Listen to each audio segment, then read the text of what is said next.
Hi, Dr. Webb. The chapter we went over today was about the school orchestra program. At first, it goes over a brief history of orchestra programs in schools, and it goes through how vocal started off and then how it evolved into having orchestral programs. I see knowing something like this is important for music educators.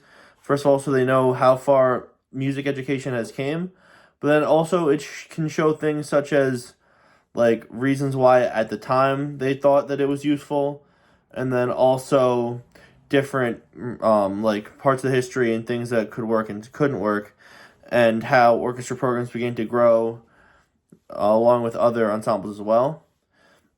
One of the most important things this chapter discusses is the different values and reasons to want to have an orchestra program.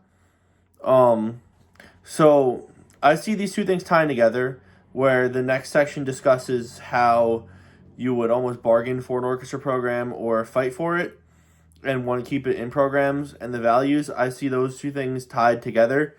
First of all, and the main value for me at least, is that it does provide a very enriching experience and beneficial experience for the students. One of the things it does is it does allow them to work on problem solving skills, as I believe, as they will encounter many different problems both in the orchestra room and also out of it when trying to learn a passage. They'll have to work on different fingerings. This includes things such as well working on different fine motor skills that will help them in the future, not only for things such as in orchestra but in life as well. Um, as well as there are many different experiences they'll get that wouldn't be had without the orchestra, such as like going on different trips or playing concert, performing for people. This orchestra could also be seen as a community builder, which I think is very good. Reasoning and an argument that to say why you would want to keep something for like in a school in a scenario where they don't want you to do so.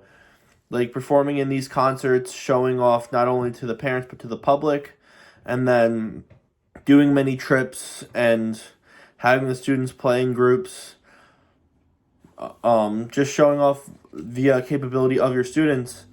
And that ties into the fact where it goes along how orchestra increases the value of a school district, because they have these different programs that some districts might not have, whereas some might just have like a choral or a small music program as just more different options for them. And the orchestra program also allows students to have more options for where they choose musically, because just having a band or a chorus will have instruments that aren't for everyone. Some people will be more tied to playing a violin, especially if like a family member or a parent played for it as well. The other thing it talks about is what support ways you can get through the community for your orchestra program. And there are many different ways it goes over this. It discusses how you can go to different things like churches, or discuss in PTA meetings, or even like promote it in other places, other like public buildings. And this would be by playing in performances in these places. Again, I talked about earlier, you can play in or playing in concerts will help support the orchestra program, but playing in these PTA meetings or going to local churches or even like a nursing home or a hospital. I know when I was in high school, we actually went to a nursing home for Christmas time, and that was happening. We did that with the jazz band, I believe. I'm not entirely, yeah. We did something with that with the jazz band. We also played many different things, played many different venues. Another interesting place was going to the White House. That's something that most students won't get the opportunity to, especially if they aren't part of music programs. And overall, there was just a lot of different reasons to keep and support the music programs. And the article also goes over many different, like the curriculum for orchestra. And things like this would be different levels and what you would learn. So on the lower level, you would focus on very simple rhythms, just quarter notes, eighth notes, very simple scales like G, D, A, C, as well as not shifting at all, except if you're on the bass, then you would shift into third position because the double bass has shift in the third position basically right from the start.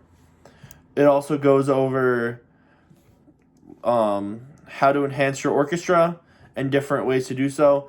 When it went over this, it goes over different types of orchestras.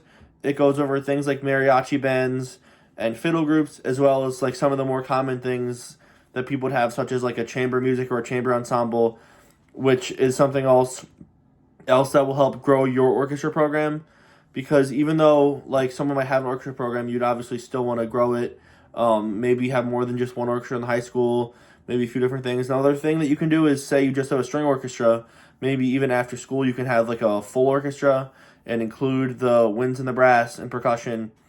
Again, the chamber idea is really cool, but I actually really do enjoy the idea of getting a full band, even if it's something, full orchestra with the winds and the brass, even if it's something that you would just do after school, as well as the article also discusses vernacular music, because I actually think that vernacular music should be put into schools more, because I feel like the use of vernacular music more will increase students' want to be in these ensembles and enjoyment of them. Maybe some of the students who quit younger, if they were playing more music that they hear often, they would be more inclined to stay in it.